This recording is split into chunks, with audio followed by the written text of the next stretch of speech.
This set of notes is about other characteristics of gases, namely density of gases. All right, so the first characteristic that we're going to be talking about is densities of gases.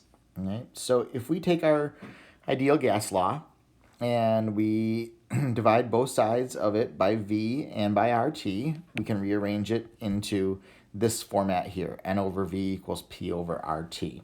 Why would we want to do that? Well, we know that moles, N, equals mass divided by molar mass.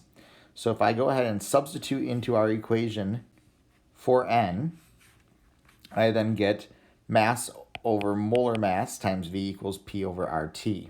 Okay? Multiplying both sides by the molar mass then gives me M over V equals pressure times the molar mass over RT.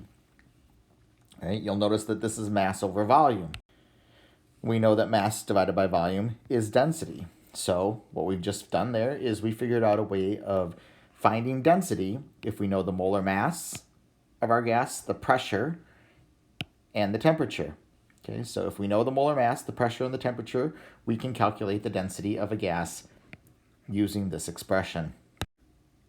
Likewise, if we manipulate the density equation, it allows us to find the molar mass if we know the density, the temperature, and the pressure of a gas. Okay, this is actually probably the one that's more practically useful because you can identify a single gas if you have one.